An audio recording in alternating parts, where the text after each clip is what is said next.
Shalom, salam sejahtera bagi kita semua. Hari ini Pertu sangat senang bisa kembali lagi berbagi dengan kalian semua. Pertu berharap kalian semua dalam keadaan sehat, dalam keadaan semangat untuk belajar, terutama semangat menghadapi PTS yang sudah di depan mata.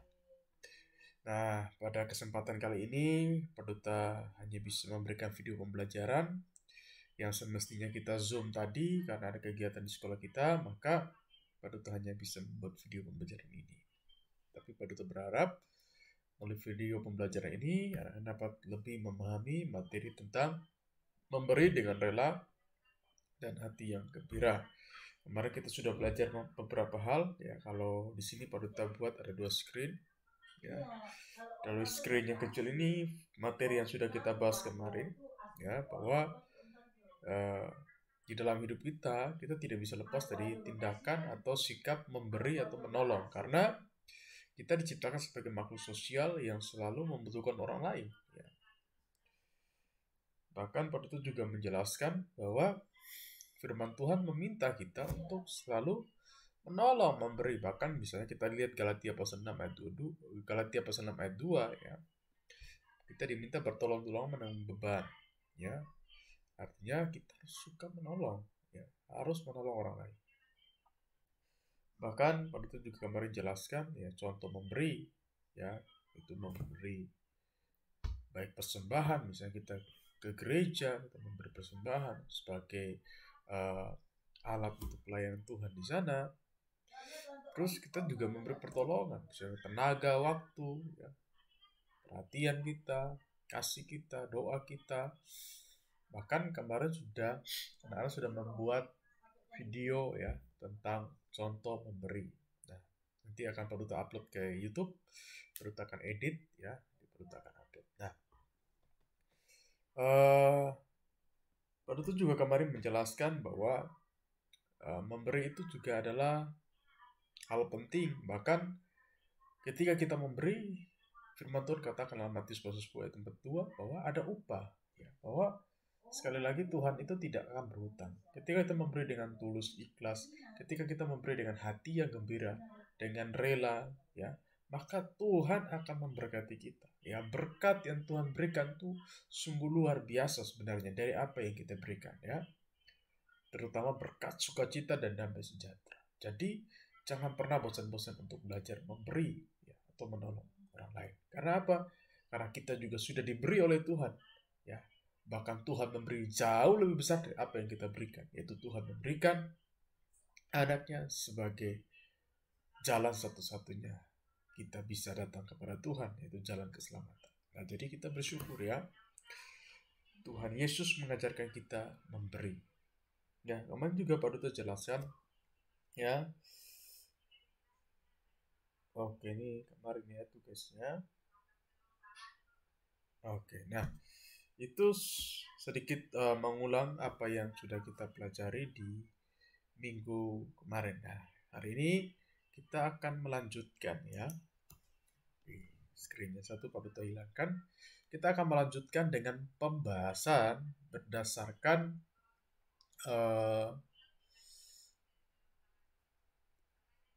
ini ya, berdasarkan Alkitabnya ya, atau pembahasan Alkitab, yaitu tentang memberi dengan rela dan hati yang gembira di dalam 1 Tawarik pasal 29 ayat 1 sampai 9 dan 2 Korintus pasal 9 ayat 6 sampai 15. Kita akan bahas ini yang memberi berdasarkan bacaan kita ya.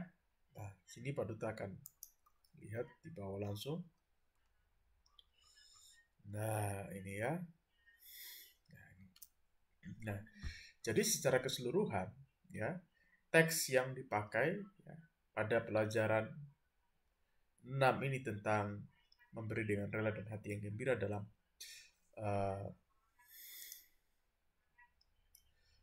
ini ya, dalam 1 Tawarik ini ya, 1 Tawarik 29 ayat 1 30, pasal ini menggambarkan sikap ya, dari ayat ini menggambarkan sikap yang benar dalam memberi bagi pekerjaan Allah. Jadi memberi, sikap yang benar memberi dalam pekerjaan Allah.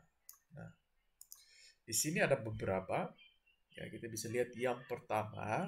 Jadi gini anak-anak, bahwa tadi kita sudah melihat minggu depan dan bahkan tadi Pak Duta mengulang bahwa memberi itu ada dua ya Pak Duta bagi. Yang pertama memberi kepada Tuhan dan memberi kepada sesama.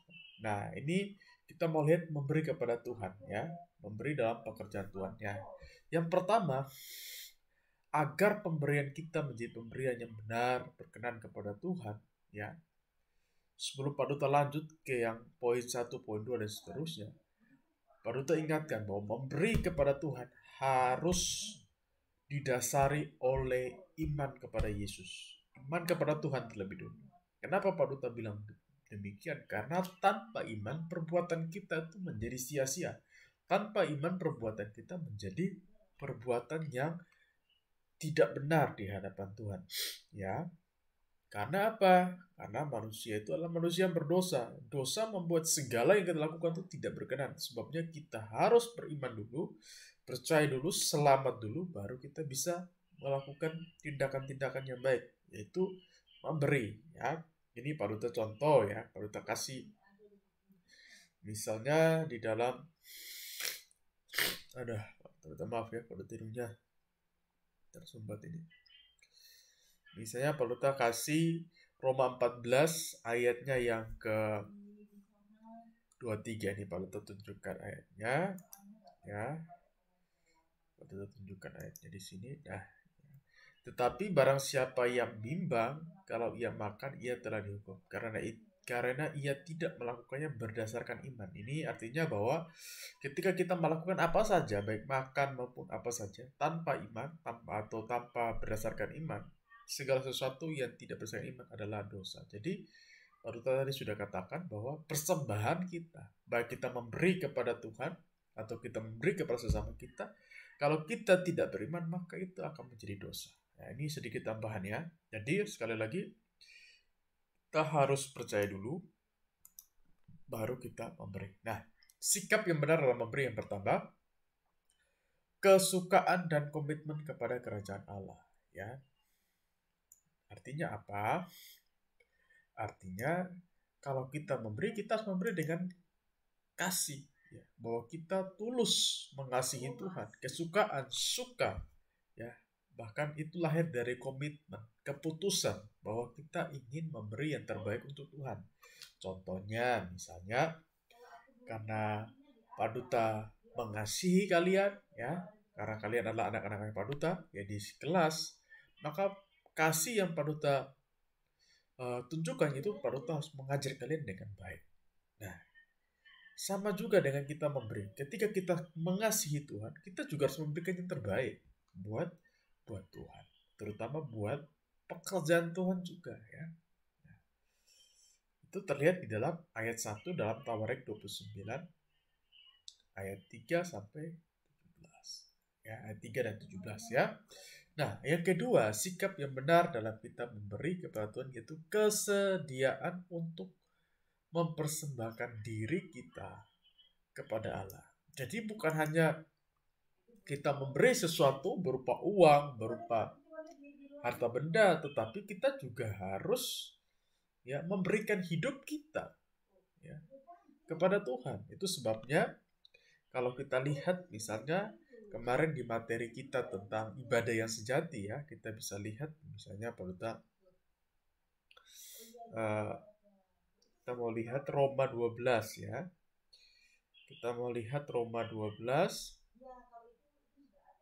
Ini Pak Duta kasih warna dulu. Oke, kita lihat dulu. Nah, di sini ya, Roma 12 ayat yang pertama ya tentang persembahan yang benar. Karena itu saudara-saudara, demi kemurahan Allah aku menasihatkan kamu supaya kamu mempersembahkan tubuhmu sebagai persembahan yang hidup, yang kudus dan berkenan kepada Allah. Itulah ibadahmu yang sejati. Jadi anak-anak, ketika kita memberikan sesuatu kepada Tuhan, bukan hanya kita memberikan apa yang kita miliki, tetapi hidup kita pun juga kita harus berikan ya sebagai persembahan. Nah, ya, jadi kesediaan, suka, ya, siap. Ya, kesediaannya kita mau siap beri ya itu. Oke, yang ketiga ya, sikap yang ketiga yaitu sukacita yang timbul dari memberi dengan sukarela. Nah, jadi ketika kita memberi, kita harus memberi dengan sukacita, ya, bukan karena terpaksa, bukan karena kita merasa wah sudahlah, ya terpaksa tadi ya, memberi aja deh, atau memberi dengan hati yang geram atau hati yang marah, jangan, ya. Nanti kita akan lihat ayat-ayat ini. Kita lanjut dulu. 4, yaitu memberi dengan apa? Pengakuan bahwa apa yang kita peroleh berasal dari Allah. Jadi ketika kita memberi kepada Tuhan, sebenarnya apa yang kita berikan itu sebenarnya punyanya Tuhan. Ya. Semua yang kita punya ini berasal dari Tuhan. Misalnya hari ini Pak Duta punya uang misalnya. Nah, uang yang Pak Duta dapat, walaupun Pak Duta bekerja dan Pak Duta dapat uang, tetapi uang yang Pak Duta dapat itu juga milik Tuhan. Kalau Tuhan gak memberikan Pak Duta kesehatan, kalau Tuhan gak memberikan Pak Duta kekuatan, ya Pak Duta gak bisa bekerja dan Pak Duta gak bisa dapat uang, kan? Jadi apa yang kita miliki itu semua milik Tuhan. Ya, bahkan hidup kita, nafas yang kita miliki adalah milik Tuhan. Ya, jadi kalau semua milik Tuhan, maka wajib atau selayaknya kita sebagai anak Tuhan harus memberi. Ya, bukan pelit, bukan mengabaikan orang lain, jangan, tapi harus menolong. Jadi seperti itu ya. Nah yang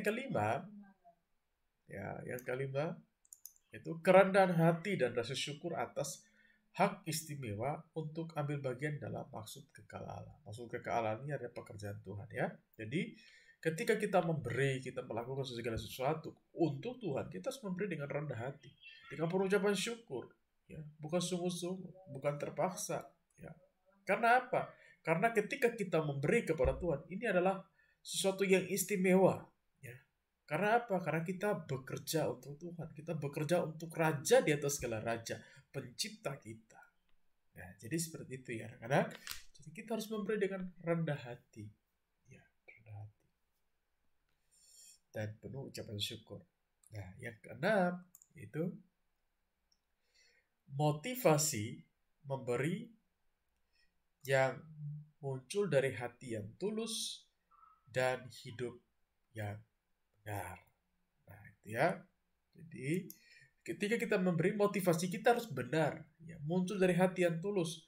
Ya, ada banyak Pak Duta lihat ya, ada banyak orang menolong orang lain karena ingin dapat harta yang banyak, atau ingin supaya Tuhan berkati dia lebih banyak lagi, atau supaya dia dapat sesuatu yang lebih baik lagi. Jangan, itu adalah motivasi yang salah. Artinya dia memberi dengan tidak ikhlas, ya, tidak ikhlas.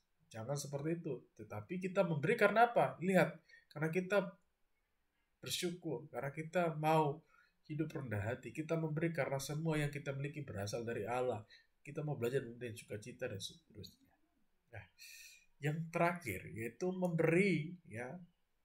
Kita mau belajar yaitu yang ketujuh, doa bahwa Allah berkenan untuk terus mengarahkan hati kita kepada kesetiaan kokoh kepada Dia dalam pekerjaannya di dunia. Jadi ketika kita belajar menolong orang lain, ya, memberi, kita juga harus mendasarkan itu semua dengan doa, ya, berdoa. Doa adalah komunikasi kita dengan Tuhan. Doa adalah cara kita menyampaikan apa yang, ya, kita ingin kerjakan bagi Tuhan. Kita berdoa.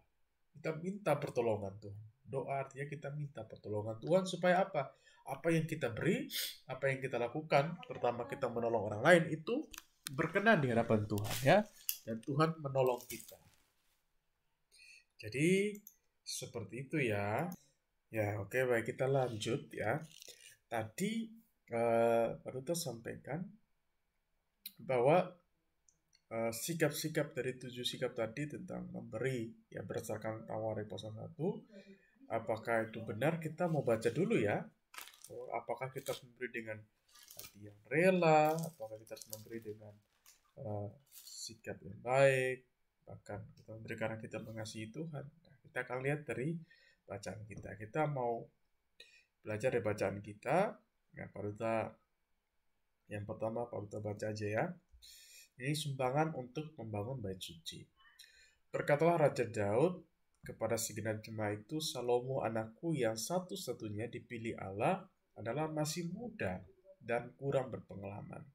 Sedang pekerjaan ini besar sebab bukanlah untuk manusia baik itu melainkan untuk Tuhan Allah. Jadi pada saat itu ya Daud ya memiliki kerinduan untuk membangun sebuah tempat ibadah untuk umat Allah bersekutu dengan Tuhan. Nah, ketika Daud ingin membangun, tetapi Tuhan bilang apa? Bukan Daud yang membangun, tetapi Salomo anaknya. Ya. Nah, walaupun Salomo yang membangun, tetapi Daud juga turut bekerja. Itu sebabnya ya Daud ya meminta ya supaya umat Tuhan bekerja sama untuk mengumpulkan ya. Nah, untuk apa? Itu untuk melakukan pekerjaan Tuhan, itu membangun bait Allah. Kita lihat ayat yang kedua. Dengan segenap kemampuan aku, ini Daud berkata dengan segenap kemampuannya atau kemampuan Daud, telah mengadakan persediaan untuk rumah Allahku. Jadi Daud ingin membangun rumah Allahnya, yakni emas untuk barang-barang emas, perak untuk barang-barang perak, tembaga untuk barang-barang tembaga, besi untuk barang-barang besi, dan kayu untuk barang-barang kayu, batu permata syoham dan permata tatahan, batu hitam dan batu permata yang berwarna-warna, dan segala macam batu mahal-mahal, dan sangat banyak kuala. Jadi di sini Daud ya mempersembahkan apa yang ia miliki ya. Kita lihat ada emas ya, ada perak, batu dan seterusnya. Nah, dan semua itu anak-anak harganya sangat mahal. Misalnya kita lihat harga emas sekarang 1 gram berapa ratus ribu, bahkan bisa jutaan. Ya, bahkan kalau kita lihat apa yang dilakukan Daud ini sungguh luar biasa. Dia tidak hitung-hitungan dengan Tuhan. Dia memberi dengan tulus. Ya, dia memberi dengan tulus. Ini bukan hal yang mudah, tetapi semua karena pertolongan Tuhan. Ya, kenapa Pak Duta bilang bukan hal yang mudah? Memberi sesuatu yang terbaik itu hal yang sukar, tetapi tidak sukar bagi orang yang sungguh-sungguh mengasihi Tuhan. Seperti Daud. Ya. Nah, kita lihat ayat 3. Lagi pula oleh karena cintaku kepada rumah Allahku, ya, dia memberi karena dia mengasihi Tuhan. Ini yang Tuhan mau. Ketika kita menolong, kita memberi, terutama kepada Tuhan, harus dengan dasar kasih. Kita mengasihi Tuhan. Tapi kalau kita memberi karena kita tidak mengasihi Tuhan, karena terpaksa, maka semua yang kita berikan akan sia-sia. Nah, maka sebagai tambahan pada segala yang telah aku sediakan bagi rumah kudus, aku dengan ini memberikan kepada rumah Allahku dari emas dan perak kepunyaanku sendiri. Lihat, Daud memberikan apa yang dia miliki, yaitu emas dan perak dia berikan untuk Tuhan. Ya, bahkan bukan dengan sesuatu yang sedikit, tapi dia memberi dengan luar biasa. Ya, dia dapat 3.000 talenta emas. Ya, dari emas 3.000 talenta emas dari emas Ofir dan 7.000 talenta perak ya perak murni untuk menyalut dinding ruangan. Jadi dia memberi 3.000 ini. 1 talenta emas itu 43 kilogram. Ya anak-anak, 1 talenta emas itu 34 kilogram kalau tidak salah. Nah, kalau misalnya 3.000 ya kali 34 itu berapa gram? Itu baru emas, belum perak. Ya. Ayat 5, yakni emas untuk barang-barang emas dan perak untuk barang-barang perak dan untuk segala yang dikerjakan oleh tukang-tukang. Maka siapakah pada hari ini yang rela memberikan persembahan kepada Tuhan? Jadi ketika Daud memberikan terlebih dahulu, terus Daud menyampaikan itu kepada umat Tuhan. Apakah kamu juga mau memberi kepada Tuhan? Nah, di sini kita sebagai anak Tuhan, kita jangan tunggu orang lain memberi dulu, tetapi kita harus terlebih dahulu memberi. Kita harus terlebih dahulu melakukan kebaikan. Jangan tunggu orang lain dulu. Ya. Karena apa? Karena kita sudah mengenal kebenaran. Kita harus duluan melakukan yang baik. Ya, seperti itu ya. Ya. Terus kita lihat ya Pak, kita lihat ayat yang ke-6. Lalu para kepala puak dan para kepala suku Israel dan para kepala pasukan 1000 dan pasukan 100 dan para pemimpin pekerjaan untuk raja menyatakan kerelaannya. Jadi mereka memberi dengan rela, ya. Bahkan mereka menyerahkan untuk ibadah di rumah Allah 5.000 talenta emas dan 10.000 dirham, 10.000 talenta perak dan 18.000 talenta tembaga serta 100.000 talenta besi. Mereka memberikan ya kepada Tuhan untuk pekerjaan rumah Tuhan. Dan anak-anak kita bisa melihat betapa luar biasa mereka memberi dengan rela kepada Tuhan. Pak Duta berharap anak-anak juga seperti ini. Walaupun anak-anak mungkin tidak bisa memberi seperti yang orang-orang berikan pada saat itu, tetapi ketika kita memberikan dengan sikap yang benar, yaitu dengan sukacita, dengan rela, penuh kasih, maka persembahan yang kita berikan walaupun bagi orang itu sederhana, tapi kita memberikan dengan sikap yang benar, maka Tuhan memperhatikan itu sebagai kebenaran, sebagai hal yang baik. Ya, sama seperti janda miskin yang memberikan persembahan kepada Tuhan. Walaupun dia memberikan 2 peser saja, tetapi Tuhan melihat itu sebagai suatu hal yang luar biasa. Ketimbang orang kaya yang memberikan banyak uang, tapi mereka memberikan dengan motivasi yang salah, dengan sikap yang salah. Akhirnya Tuhan tidak menerima apa yang mereka berikan. Nah, jadi seperti itu anak-anak. Ya.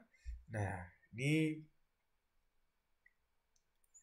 dan bangsa itu bersukacita karena kerelaan mereka masing-masing, ayat 9 ya. Sebab dengan tulus hati mereka memberikan persembahan sukarela kepada Tuhan. Juga Raja Daud sangat bersukacita. Oke, kita sampai sini ya, kita baca. Nah, jadi anak-anak jelas ya bahwa kita harus memberi dengan sukacita, dengan rela, dengan tulus ya. Tidak karena paksaan dan seterusnya, bahkan apa yang kita miliki adalah milik Tuhan ya. Ini jadi ingat ya, sikap ini yang kita harus punya ya, yang harus kita miliki. Oke. Nah, kita lanjut di sini ya. Kisah dalam teks Tawarik menggambarkan tentang kerjasama dalam membangun bait Allah. Sekali lagi, bacaan di dalam 1 Tawarik 29, kisah di mana Daud ingin membangun bait Allah dan mereka bekerja sama ya. Bukan hanya Daud sendiri, tetapi dengan umat Tuhan, yaitu orang Israel. Setiap umat diundang untuk memberi persembahan dan dengan demikian kebutuhan untuk membangun itu dapat dipenuhi. Jadi, kenapa Daud ya, bukan kita. Kenapa Daud bekerja sama dengan umat Allah? Ya, dengan adanya kerjasama, maka pembangunan bait Allah dapat terlaksana dengan baik. Itu juga sama halnya dengan kehidupan kita. Ketika kita ingin melakukan sesuatu hal, dan hal itu terasa berat, mari kita sama-sama bekerja sama. Supaya apa? Supaya pekerjaan itu terasa ringan. Itu sebabnya pepatah mengatakan apa? Berat sama ya yang kemarin kita sudah lihat ya. Perlu kita coba buka lagi kembali. Di sini ya. Pepatah yang kemarin mengatakan bahwa berat sama dipikul, ringan sama dijunjung. Jadi ketika kita memberi, kita bekerja sama untuk melakukan segala sesuatu, ya, baik itu memberi, menolong dan seterusnya, maka itu akan terasa ringan, ya. Sama juga dengan Daud ketika dia ingin membangun rumah untuk Tuhan, ya. Jadi seperti itu. Ini menunjukkan bahwa persembahan ya, juga dapat dimaknai sebagai bentuk atau wujud kerjasama dalam melakukan kebaikan secara bersama. Jadi ketika umat Tuhan memberikan persembahan secara bersama-sama, itu juga adalah bagian dari kerjasama. Misalnya contoh, ya, ketika kita melihat ada suatu daerah yang terjadi bencana alam. Nah, misalnya siswa kelas 1 sampai kelas 6 SD Bina Budi Mulia ya, memberikan sumbangan. Nah, ketika anak-anak melakukan itu, maka itu adalah bagian dari kerjasama untuk apa? Pekerjaan Tuhan, yaitu untuk menolong sesama. Ya, jadi hal-hal demikian adalah hal-hal yang baik. Nah, pada hakikatnya persembahan memang dikumpulkan untuk dipakai memenuhi kebutuhan-kebutuhan bersama umat Allah. Jadi persembahan yang kita berikan ke gereja, persembahan yang kita lakukan di tempat ibadah, itu adalah untuk memenuhi kebutuhan bersama ya, umat Allah.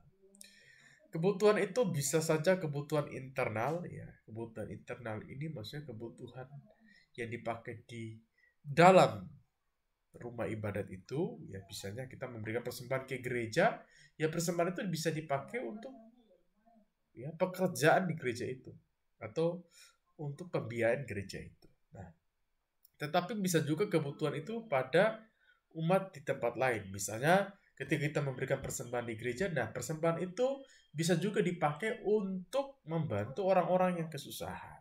Jadi seperti itu ya.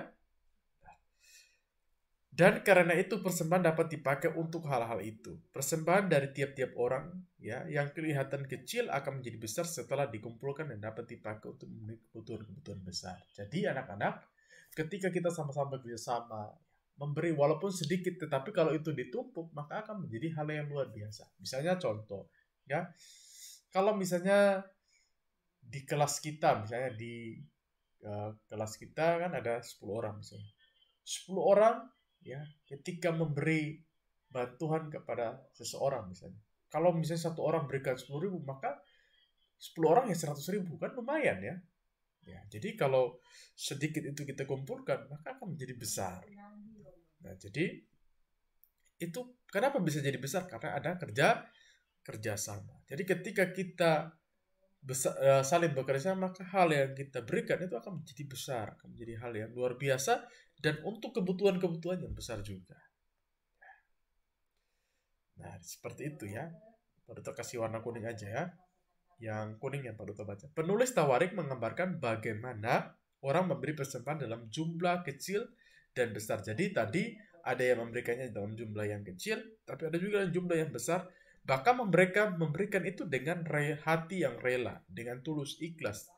Tidak ada yang merasa keberatan atau memberi dengan sedih hati. Semua memberi dengan hati gembira karena mereka tahu untuk apa persembahan yang dikumpulkan itu. Jadi ketika kita memberi, kita harus tahu bahwa yang kita berikan itu bukan untuk dia sebenarnya. Yang kita berikan itu untuk Tuhan ya. Karena apa?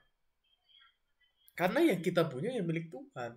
Maka ketika kita melakukan itu, kita melakukannya untuk Tuhan. Ya. Nah, kita melihat lagi.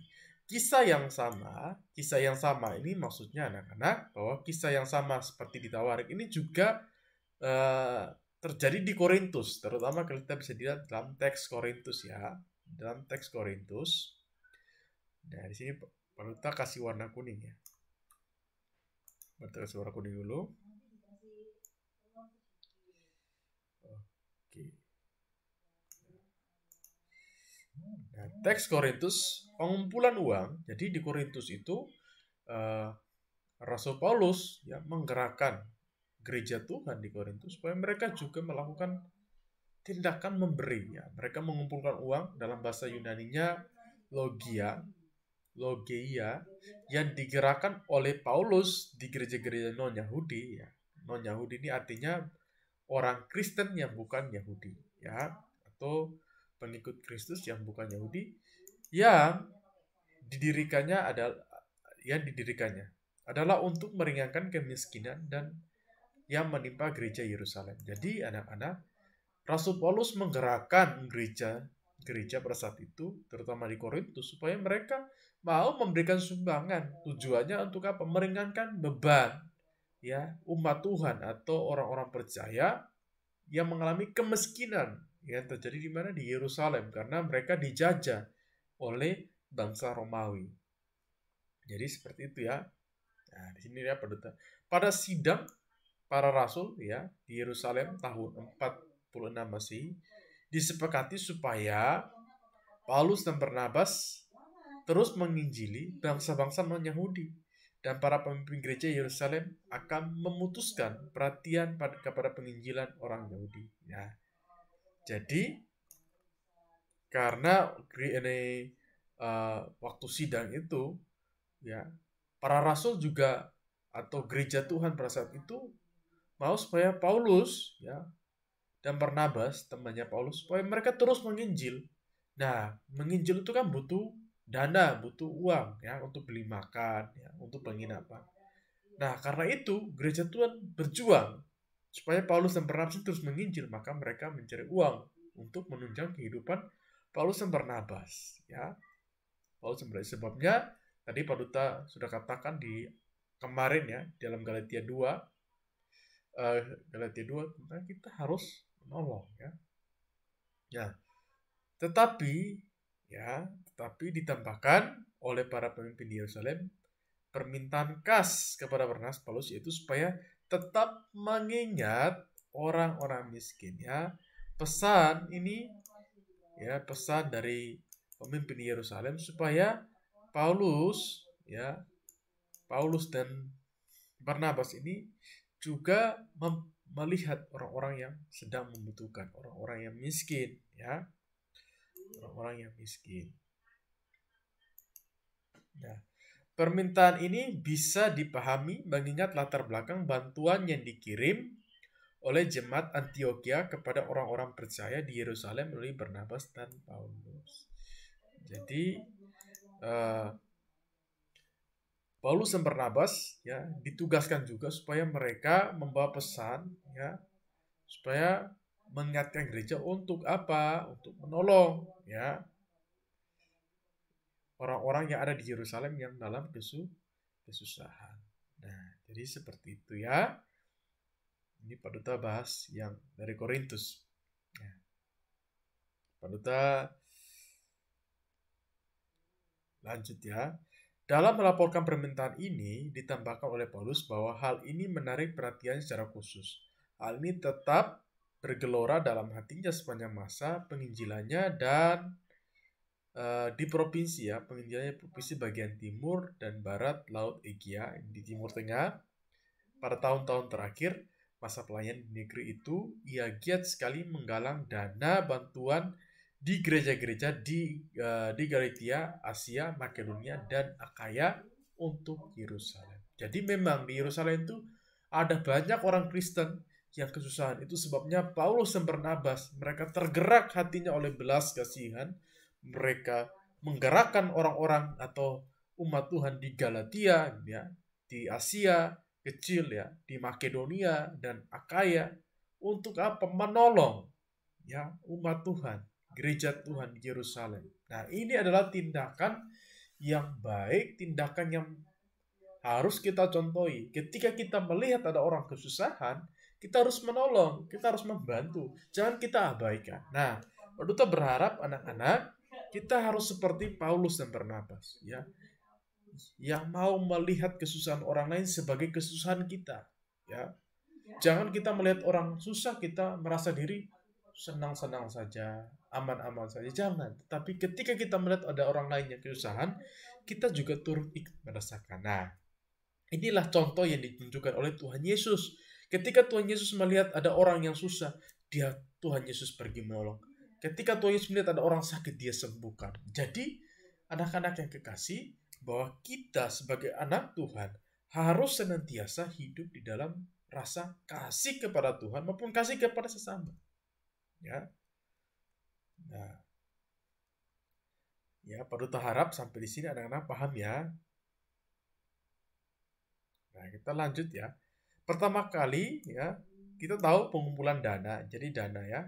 Pengumpulan dana ini adalah dari pesan Paulus kepada orang Kristen di Korintus, ya, itu terlihat dalam Korintus pasal 1 ayat 1 Korintus pasal 16, ya, ayat 1 sampai 4, ya. Bantuan ini sudah diberitahukan kepada mereka, tetapi mereka ingin tahu lebih lanjut daripada yang dikatakan. Jadi ketika pesan itu disampaikan, mereka telusuri apakah benar atau enggak, gitu, ya. Jadi mereka telusuri, ya. Setelah itu, ya, dari apa yang dikatakan kepada mereka, dapat kita tahu bahwa sudah diberikannya pesan-pesan seperti itu kepada jemaat di Galatia. Agaknya pada musim panas tahun 52 Masehi, ketika dia menjelajahi seluruh tanah Galatia, dia ini artinya Paulus, ya, dan Frigia dalam perjalanannya dari Yudea dan Syria ke Efesus. Jadi mereka bukan datang kepada satu gereja saja, tetapi banyak gereja yang tersebar di Asia Kecil. Itu ada gereja di Galatia, ya, gereja Tuhan di Frigia, di Syria, di Efesus, di Yudea, dan seterusnya. Nah, jadi gereja-gereja ini juga turut mendapat pesan untuk membantu gereja di Yerusalem, ya, berdasarkan surat-surat yang ditulis oleh Paulus kepada orang-orang di Korintus. Nah, ya. Oke, baru kita lanjut ya. Ini baru kita tidak perlu baca di sini karena panjang. Kita langsung lanjut aja. Nah, kita lihat secara garis besar, ya. Paulus menjelaskan beberapa kunci, ya, untuk dapat memberi, ya, memberi dengan sukacita. Nah, kita pertama lihat. Yang pertama, bagaimana supaya kita memberi dengan sukacita, yaitu satu, Yesus ingin kita kaya dalam melakukan segala sesuatu. Oke, kita lihat ya Alkitabnya di dalam 2 Korintus pasal yang ke-8, 2 Korintus ya, pasal 8 ayat 7. Kita melihat 2 Korintus ya. 2 Korintus, kita buka dulu ayatnya. 2 Korintus 8 ayat 7.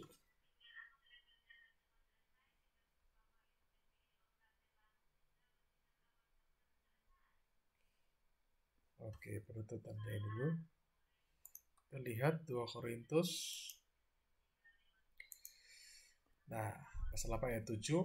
Maka sekarang sama seperti kamu kaya dalam segala sesuatu, dalam iman, dalam perkataan, dalam pengetahuan, dalam kesungguhan untuk membantu, dan dalam kasihmu terhadap kami, demikian juga hendaknya kamu kaya dalam pelayanan kasih ini. Nah, jadi ya, bahwa ketika kita memberi, kita menolong, maka kita ini sebenarnya adalah orang yang kaya, walaupun secara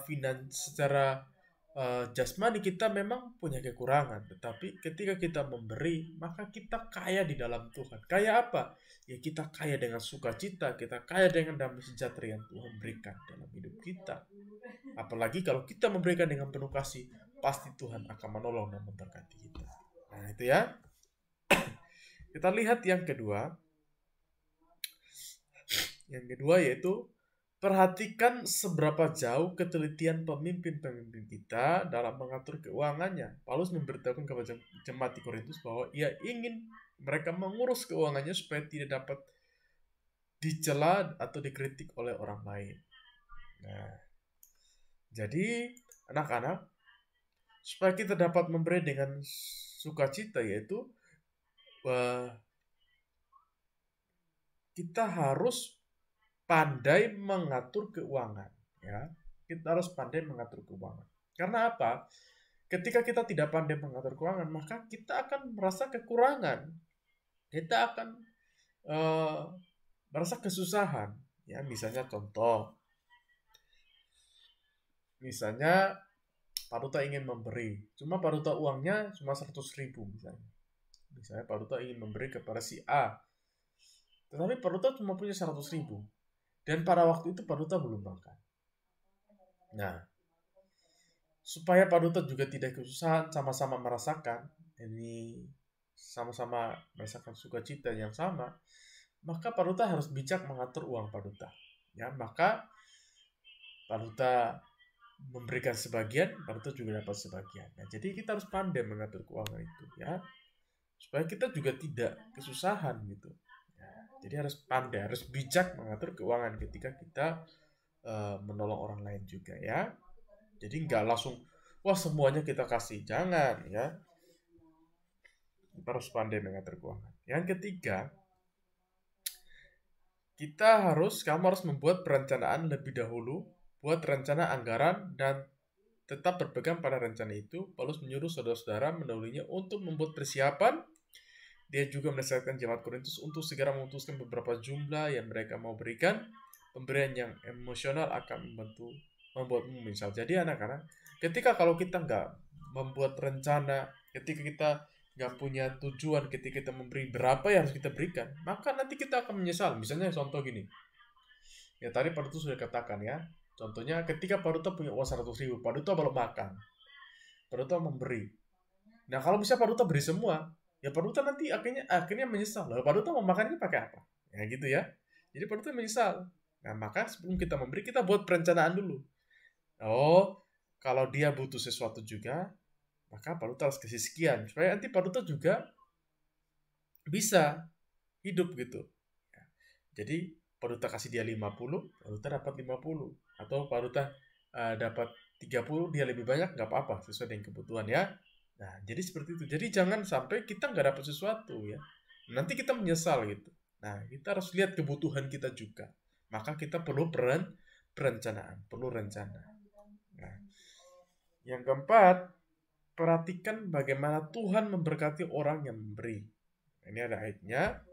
Kita tidak boleh memberi untuk mengharapkan sesuatu. Artinya Tuhan mau kita memberi dengan ikhlas, ya, dengan tulus atau murah hati. Yang kelima, ya, menyadari siapa yang akan ditolong, ya, oleh uang kita atau atau hal apa yang kita punya, ya. Paulus mengatakan kepada jemaat Korintus bahwa pemberian mereka bukan hanya mencukupkan keperluan-keperluan orang-orang kudus, tapi juga melimpahkan ucapan syukur kepada Allah. Kita senang jika pemberian kita kepada Tuhan dipakai untuk mewujudkan kebaikan-kebaikan Tuhan itu kepada banyak orang. Kita memberi dengan sukacita dan mendapat sukacita yang lebih besar melihat tujuan persembahan itu. Kebahagiaan sejati muncul ketika kita dapat memberi dengan sukacita. Nah, jadi ketika kita memberi, baik uang kah, baik waktu, baik tenaga, dan seterusnya, ya, kita memberi ya dengan tulus, maka kita akan melimpah dengan sukacita. Ya, kita melimpah dengan ucapan syukur. Ya. Jadi sekali lagi, mau pesan kepada anak-anak supaya mari kita sama-sama belajar memberi. Maka Tuhan pasti akan menolong dan memberkati kita. Oke, itu adalah penjelasan Alkitab ya dari Tawarik dan Korintus. Nah, kalau yang ini sudah Pak Duta tidak perlu jelaskan karena ini pengertian memberi. Nah, oke. Ya, karena kita nggak bisa berinteraksi, maka Pak Duta nggak mungkin tanya apakah ada pertanyaan ya. Oke. Oke, nah di sini Pak Duta ingin jelaskan sedikit lagi. Nah, Pak Duta mau menjelaskan makna persembahan. Nah, ini ya. Makna persembahan yang kita berikan yaitu pertama sebagai tanda pengakuan, ya. Tanda pengakuan bahwa apa yang kita miliki adalah punya Tuhan. Apa yang kita dapatkan adalah punyanya Tuhan. Yang kedua yaitu tanda syukur atau terima kasih kita kepada Allah. Jadi, ketika kita memberi persembahan itulah ungkapan syukur kita atau ungkapan terima kasih kita kepada Tuhan. Sebagai apa? Sebagai sumber kebutuhan kita, sebagai sumber pertolongan kita yang memberikan kita sesuatu. Ya. Terus yang ketiga, sebagai tanda kasih dan kemurahan hati. Ketika kita memberi, adalah tanda kasih kita kepada Tuhan dan sesama. Yang keempat, sebagai tanda iman dan kepercayaan. Ketika kita memberi, kita menolong orang lain, itu adalah iman kita kepada Tuhan. Ketika kita percaya kepada Tuhan, kita harus mengasihi orang lain. Jadi ada 4 ya. Ini Pak Duta kasih tanda kuning. Pak Duta ulangi yang pertama. Ya. Pak Duta ulangi yang pertama. Makna dari persembahan atau memberi pada Tuhan yaitu pertama sebagai tanda pengakuan bahwa apapun yang kita miliki adalah milik Tuhan. Yang kedua, tanda ungkapan syukur atau terima kasih. Yang ketiga, tanda kasih dan kemurahan hati, artinya kita mengasihi orang lain dan mengasihi Tuhan juga. Yang keempat, tanda iman dan kepercayaan kita kepada Tuhan yang mengasihi kita. Oke. Ya, sekian materi kita. Ini yang bisa Pak Duta jelaskan karena ini sudah 44 menit ya. 44 menit materi kita yang Pak Duta jelaskan. Pak Duta berharap materi ini anak dapat pahami, mengerti, dan bisa melakukannya. Pak Duta mau anak-anak melakukannya di dalam kehidupan kalian hari lepas hari. Ya, kalau cuma sekedar tahu, tapi tidak melakukan, maka sia-sia. Yang Pak Duta inginkan, bahkan Tuhan inginkan, yaitu kita melakukannya di dalam hidup kita hari lepas hari. Ya, sebagai anak Tuhan, Tuhan minta kita menjadi garam dan terang dunia. Yaitu kita mau belajar untuk memberi, kita mau belajar untuk menolong orang lain. Oke, ini yang bisa Pak Duta berikan. Terima kasih. Tuhan Yesus memberkati. Tetap semangat. Ya, Pak Duta ingatkan sekali lagi, untuk PTS, belajar pelajaran 1, 2, dan pelajaran yang ke-6 ini. Oke, ini yang bisa Pak Duta bagikan. Terima kasih. Tuhan Yesus memberkati.